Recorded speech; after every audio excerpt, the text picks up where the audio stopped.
होली की कहानी। होली का त्यौहार उमंग और उत्साह का त्यौहार है। यह असत्य व सत्य की विजय का पर्व है, लेकिन इसकी पहचान अपने रंगीन उत्सव धर्मिता की वजह से पूरी दुनिया में बन गई है। पूरी दुनिया से लोग होली का त्यौहार मनाने के लिए भारत आते हैं। होली का त्यौहार क्यों मनाया जाता है, क्यों किया जाता है, होलिका दहन क्यों मनाई जाती है, धूलंडी, इन सब सवालों का जवाब इस लेख में देने की कोशिश की गई है। हिंदी पंचांग के अनुसार होली का पर्व फागुन महीने की पूर्णिमा के दिन मनाया जाता है। इस दिन चारों ओर खुशी का माहौल होता है। शायद ही ऐसा कोई होता जो इस त्यौहार में हर्ष का अनुभव न करता हो। कश्मीर से लेकर कन्याकुमारी और गुजरात से लेकर बंगाल तक भारत के हर प्रदेश में होली का पर्व बड़े ही हर्षोल्लास के मनाया जाता है। रंगों के इस त्यौहार के साथ ही ऋतु परिवर्तन भी हो जाता है। होली के दिन से सर्दियों का अंत हो गर्मी शुरू हो जाती है। 2 दिन के इस रंग बिरंगे पर्व की शुरुआत पहले दिन होलिका दहन से होती है। होलिका का दहन फागुन माह के पूर्णिमा को रात में या शाम के समय होता है। अगले दिन सुबह प्रतिपदा होती है और चैत का महीना आरंभ हो जाता है। इस दिन लोग जी भर कर एक दूसरे के साथ अबीर गुलाल की होली खेलते हैं। चारों ओर माहौल खुशनुमा और रंगीन होता है।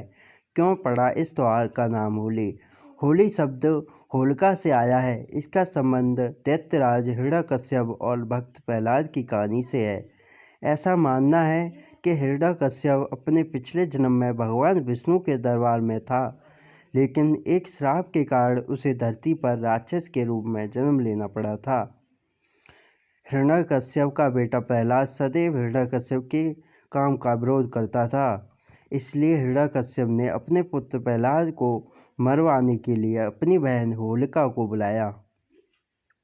होलिका के साथ प्रहलाद आग में बैठ गया, परंतु विष्णु भक्त प्रहलाद का बाल विवाह का न हुआ। भक्त की विजय हुई और राक्षस की पराजय। उस दिन सत्य ने असत्य पर विजय घोषित कर दी। तब से लेकर आज तक होलिका दहन की स्मृति में होली का पर्व मनाया जाता है।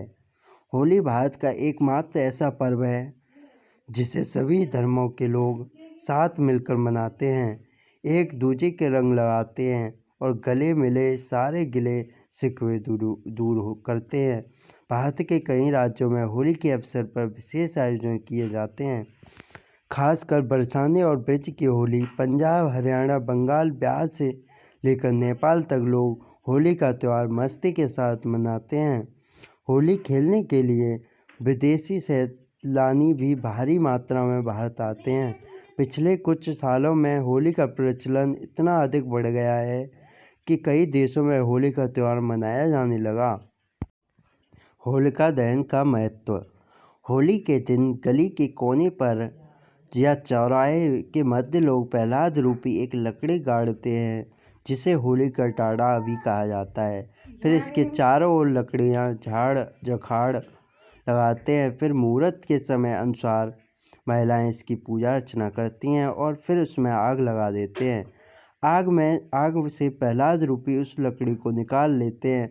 आग जलाने की यह प्रथा होलिका दहन की याद दिलाती है और फिर सिलसिला शुरू होता है होली के धमाल का। महिलाएं और पुरुष दोनों ही समूह में फाग गीत गाते हैं और ये दौर अगले दिन सुबह धूलंडी को परवान चढ़ता है। लोग एक दूसरे के चेहरे पर रंग और गुलाल लगाते हैं, होली की बधाइयाँ देते हैं और होली गीतों पर नृत्य करते हैं। हिंदी फिल्मों के कई होली गीत भी बहुत लोकप्रिय हैं, जो लोगों की जुबान पर चढ़े हुए हैं।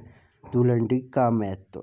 धूलंडी महोत्सव रंगों का त्यौहार पूरे दिन भारत में होलिका दहन के बाद मनाया जाता है और बसंत की शुरुआत का प्रतीक है। इस दिन युवा और बूढ़े समान रूपी में से रंग और पानी के साथ खेलते हैं। धार्मिक ग्रंथों के अनुसार धूलंडी के दिन भगवान श्री कृष्ण ने पूतना नामक राक्षसी का वध किया था, जिसकी खुशी में गांव वालों ने वृंदावन में होली का त्यौहार मनाया था। भगवान श्री कृष्ण ने गोपियों के साथ रास लीला रचाई थी और अगले दिन रंग खेलने का उत्सव मनाया। तब से रंग खेलने का प्रचलन, जिसकी शुरुआत वृंदावन से हुई थी और इसीलिए आज भी ब्रज की होलियाँ दुनिया भर में प्रसिद्ध है। आपको वीडियो कैसी लगी कमेंट करके ज़रूर बताएं और हमारे चैनल को सब्सक्राइब ज़रूर करें। धन्यवाद।